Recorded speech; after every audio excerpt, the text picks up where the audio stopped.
Hello. You're watching this video right now because you have a problem. You're addicted to clothes. And also, you really want to know where to get Pinterest outfits like this, or any of these. I'm going to tell you the secret, yes, secret in getting what you want. Make it. That's it, thank you.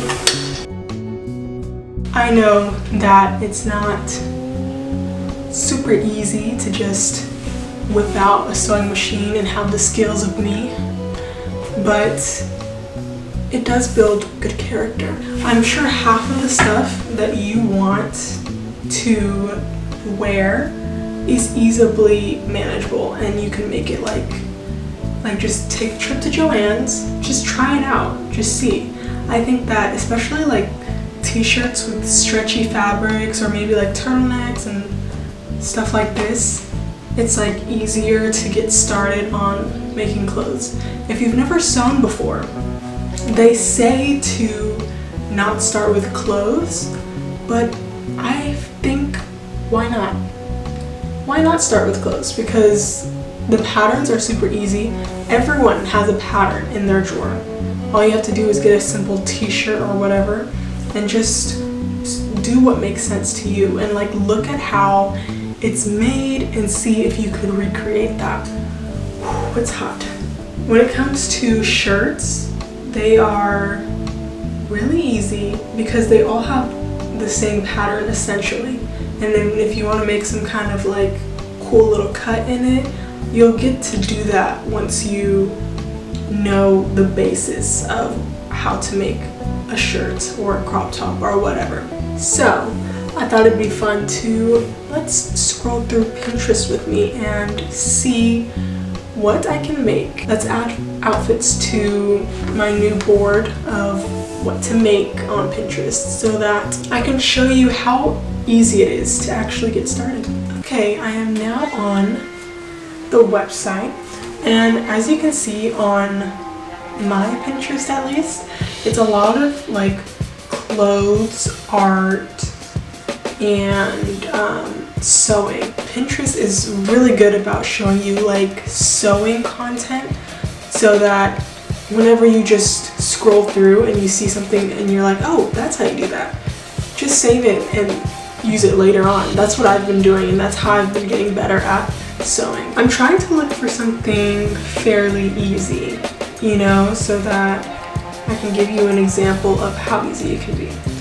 Let's look at this. This looks actually pretty easy. This is essentially patchwork and using a zipper. Now it's a little bit more advanced, it is, but in retrospect, it's literally just patchwork, zippers, and buttons. Let's see. Okay. This is a good example. So if you see my Skims video, which is popping off right now, all you do for this one that I'm seeing right now, just make the Skims dress, right? And then put it on and cut out the hole, or I think it's a heart. Yeah, cut out the heart and treat the edges. Whether you put another piece of fabric there and you sew along the raw edge, or you fold it in like this and then sew on top of it. So that one's an easy one. This is where we start getting a little advanced. I love this jacket and the dress too. You can't really see the dress too much, but it's really cute. The dress is easy. Come on. It's too easy. It's too easy. A skirt is easy, right? So for a skirt, right, you're gonna want to make it like going out like that, where the waist is right here and your legs are right here, so that it'll like cinch up to your skirt or to your waist. And then with the shirt, pretty self-explanatory. I have a card up above to show you how I make one of my long sleeve shirts. And yeah, this one is so cute. It's a cute outfit. I'm saving this. Oh, that's really cute. And this is literally just leopard print and that's pretty easy to find. It's a stretchy leather print, so you gotta make sure you find a stretchy fabric. You can try and get your fabrics from like Etsy. Etsy has some sellers that have some great fabrics, but I usually end up going to Joann's because it's just easier that way. I like to go in and see the stretchability of each fabric and touch it. It's a lot less risk when you go to Joann's rather than if you read it online, because I'm not really familiar with all the names of each fabric. So if you read that something's one fabric and you're like, oh, I think that stretches, then you might make that mistake. Whereas if you go in person to Joann's, Hobby Lobby, whatever fabric store you have in your area, you can go feel it and make sure that it's something that you want. This is really cute. I think I might have to make that. Let's see. I think when it comes to bodysuits like this one, just kind of make a dress first, but then like sew where the butt is. Like when you're using stretchy fabric, you're gonna make a dress first and then cut where you want it to stop, and then cut the like the leg parts with a triangle in the middle. So here's the dress, right? And then you cut off the legs and put that triangle in the middle so that you can make a jumper like this. I think that especially if you use stretchy fabric, you don't have to do much measuring, and so something like this becomes super easy. This one is really cute. Like I said, make a dress and then cut out the parts that you want opened up.